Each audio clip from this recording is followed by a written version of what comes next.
こんにちは、ゆりこです。今日は皆さんと一緒にまた食べたいと思うほど訪れる人を虜にする話題のドーナツに訪れたいと思います。お店の名前は別腹ドーナツ。別腹は漢字で別腹と書きますが、その意味はこれ以上は食べられない満腹状態でも甘い菓子なら食べれることを別の腹に入るといった言葉。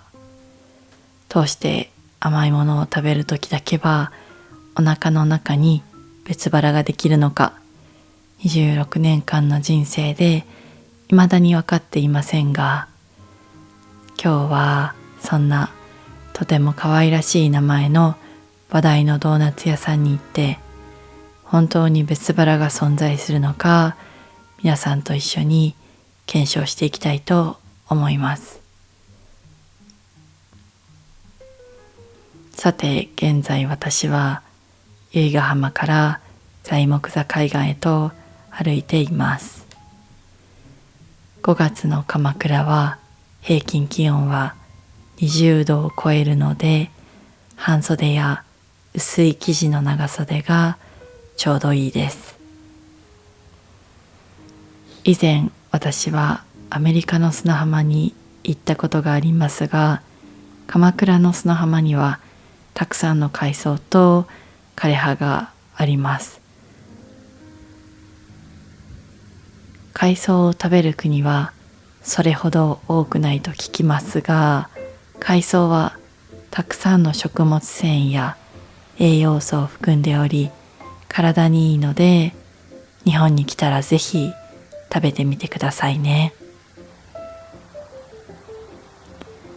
そういえばこの時間は潮がとても引いていました。潮の満ち引きによってはたくさん波が来る場所も、こうして潮が引いている時には歩くことができるのはなんだか不思議。海には本当にいろんなものが落ちています。この間フォロワーさんと初めて早朝からのツアーをしました。午前7時に集合して朝の海を散歩するところからツアーがスタート。ワカメはもちろんマンタやフグの死骸も見ることができました。その後おいしい朝食を食べて、ほとんど人がいない観光名所をたくさん回ることができました。もしかしたら新しいおすすめのツアープランかもしれませんね。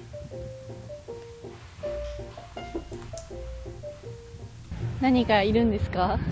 桜貝。桜貝。すごいですね、ワカメがなんか。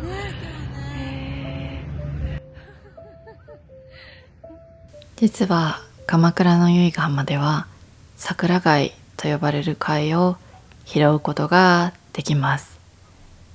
桜貝は冬から春にかけて多く見られる貝で、その美しいピンク色と桜の花びらを思わせる姿から縁起がいいものとして古くから親しまれています。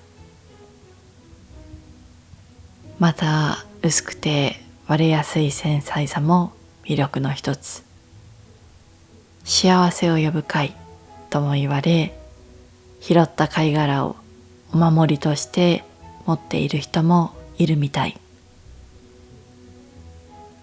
由比ヶ浜は能登の増穂ヶ浦海岸の次に桜貝が拾える名所として有名だそうです。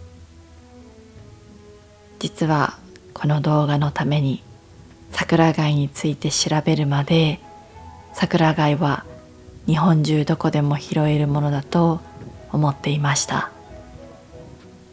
子供の頃から身近にありすぎて、その価値に気づいていませんでした。でもその美しい色と繊細な薄さは本当に特別。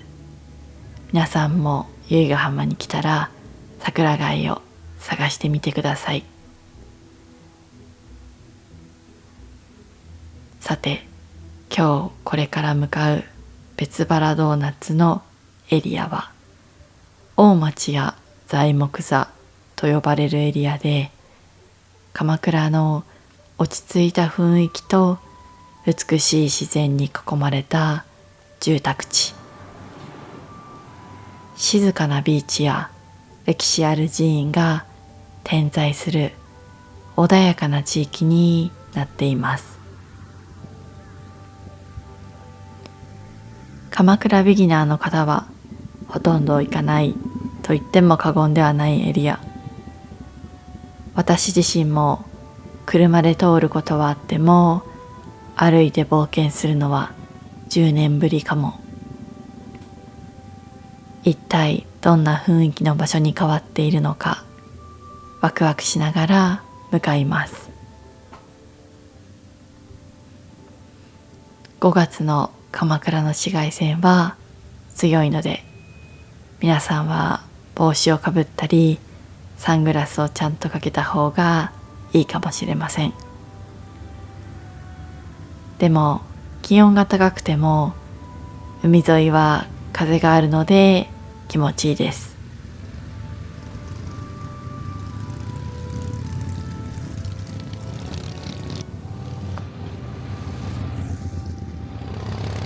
ここは鎌倉の消防署です。たくさんの救急車や消防車が止まっています。それからこちらはクワアイナ、オアフ島発祥のハンバーガー屋さん。日本では結構有名かも。でもわざわざ日本に来てまでハンバーガーを食べる必要はないので、今日はパスします。海からしばらくまっすぐ歩いてきましたが、この交差点で右折していきます。本当はナビとは違う道だけど、大通りを歩くのがあまり好きではないので横道へ。最近スレッズで誰かが言っていた、鎌倉は賑やかさと静けさが隣り合った街。その言葉の意味がとてもよくわかります。こうしてほんの少し横道に入るだけで、ジブリの世界のような静かで落ち着いていて自然にあふれた景色が見られます。でも田舎は田舎で人がいなさすぎて寂しかったりするので、このバランスがちょうどいい。だからもし鎌倉に来たら有名なスポットだけを回ることはしないでくださいね。時にはなんてことない路地を迷いながら歩くことも大事。この辺りは大町や材木座と呼ばれるエリア。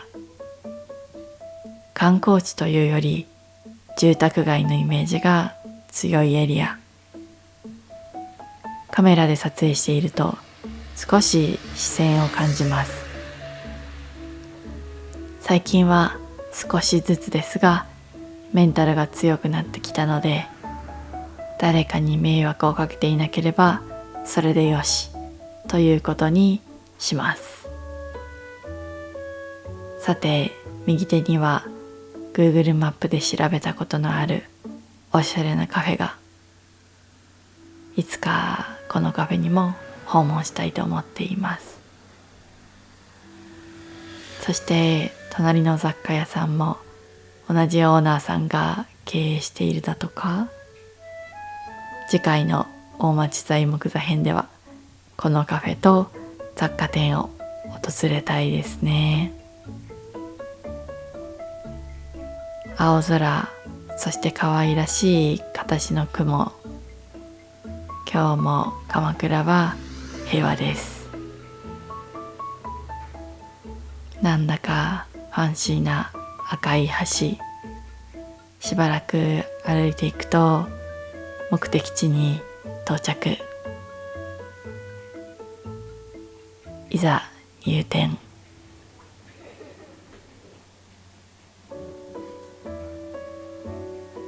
いろんな味のドーナツがありました。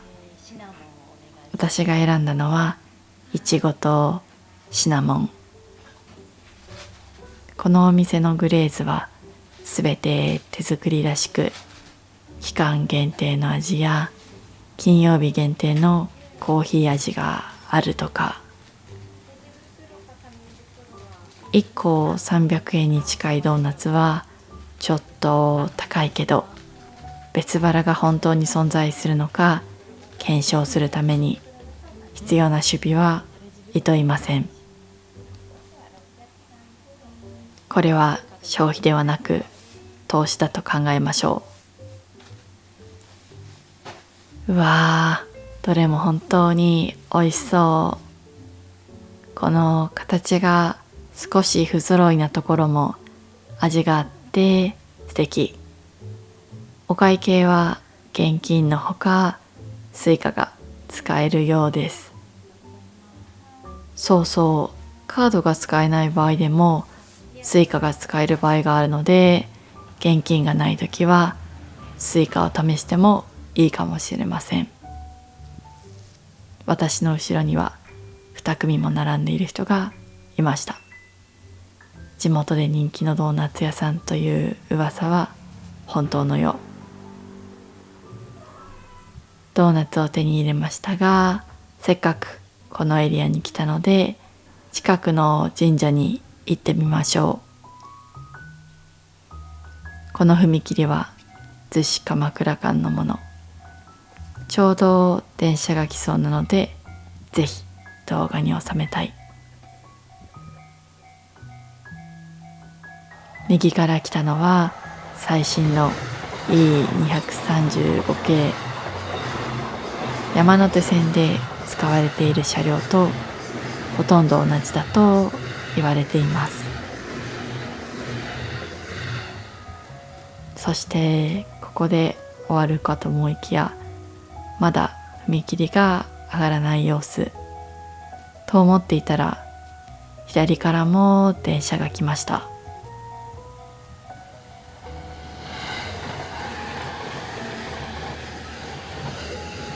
ずいぶん長いのできっと15両編成かな。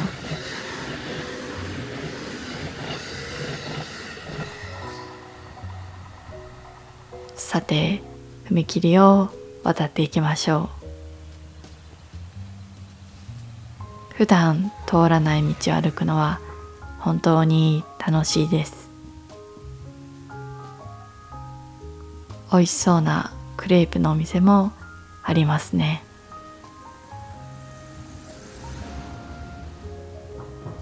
いつかこの辺りも開拓していきたいですね。たくさんの新しいお店があります。でもそれだけじゃありません。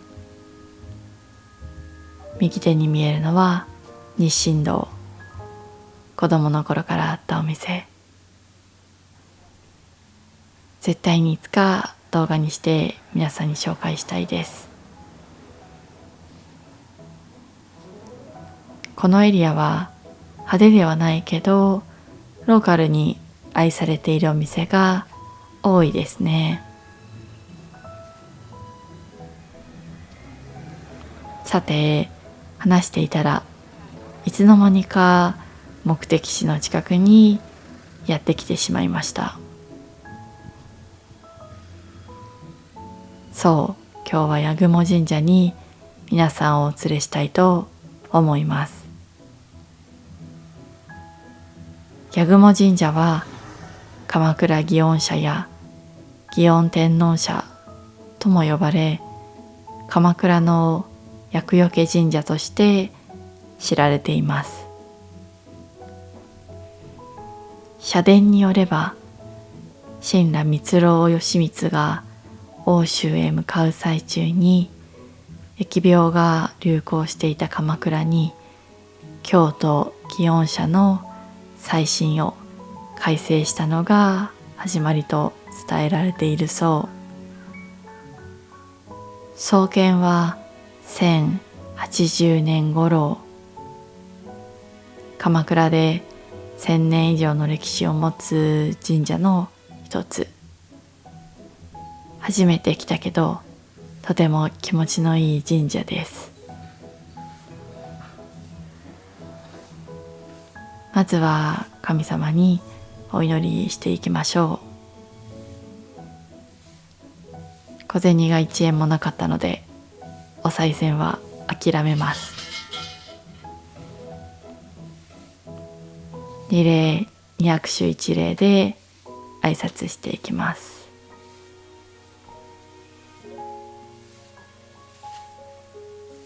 お参りが終わって境内を少し散策。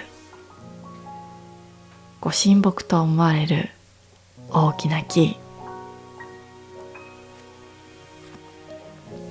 そして宝物館の中にはたくさんの宝物が。ふと帰ろうとしたところ、奥の方に登山口という表記を見つけてしまいました。行かないわけにはいきませんね。一体どんなコースでどこまで行けるのかわかりませんが、上にある見晴らし台まで散歩していきたいと思います。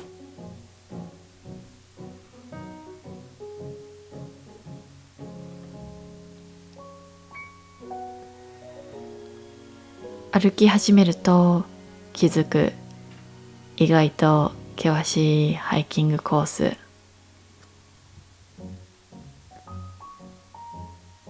神社の裏には怪しげな洞窟が。でもちょっと怖いので今日はパスしましょう。触らぬ神にたたりなし。たくさんの階段を登っていくと、曲がった先にはまた階段。ゴールの見晴らし台が近いことを信じて上に登っていきます。登っても登っても終わらない階段。これぞエンドレスアップステアーズ。しかもあまり整備されていない道なので、蛇などの野生動物と遭遇しそうな雰囲気。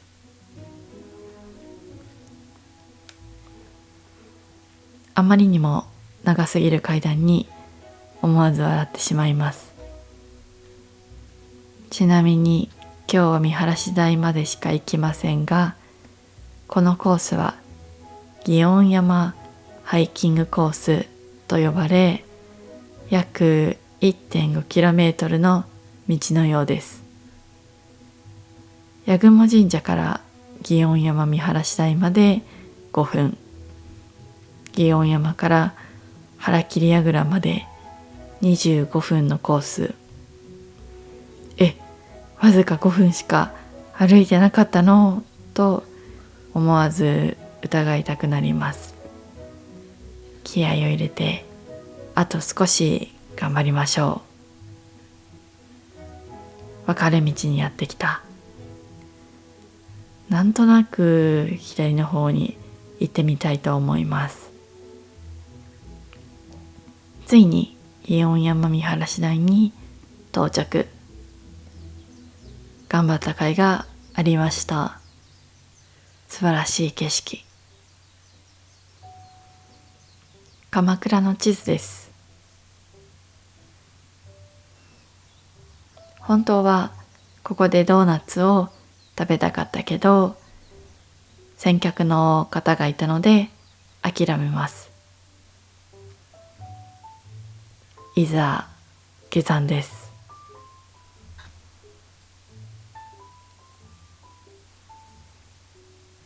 神社に戻ってきました。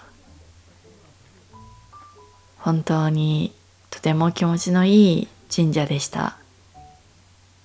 そういえばこの神社は鎌倉で最も古い厄除けの神社と言われていますが、厄除けとは災厄や邪気が寄ってこないように祈願祈祷を行ってもらうことを言います。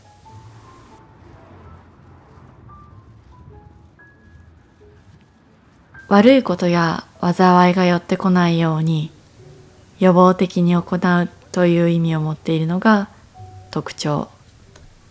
さあ、飲み物も買ってドーナツを食べましょう。一杯500円もするの？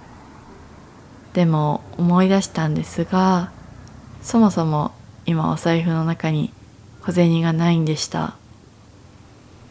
千円札が使える普通の自動販売機にしましょう。どれにしようかな。たくさん歩いたのでミネラル豊富な麦茶に。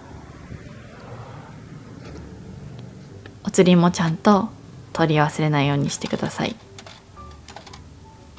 どこでも手軽に飲み物が買えるこのシステムは本当に素晴らしいですね。信号が青なので急いで渡ります。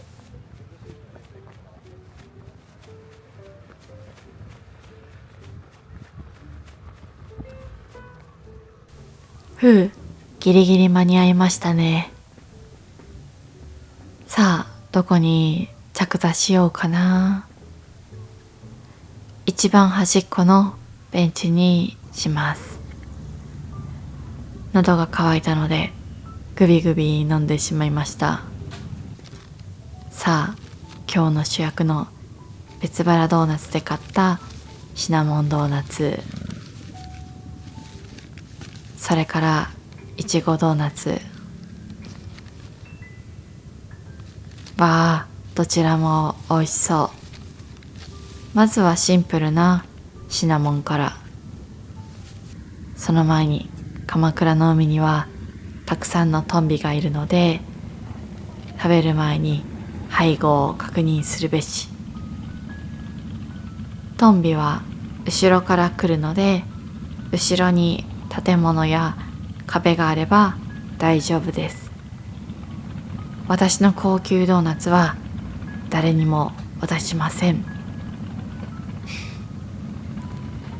天然酵母で発酵させた生地を一つ一つ鉄鍋に入れ、丁寧に揚げていく。シンプルながらももちもちした食感。ついついもう一口と食べるのが止まりません。このドーナツ美味しすぎて秒で消えました。さて、お茶を一口。サイズが大きいはずなのにペロッと一つ食べられてしまいました。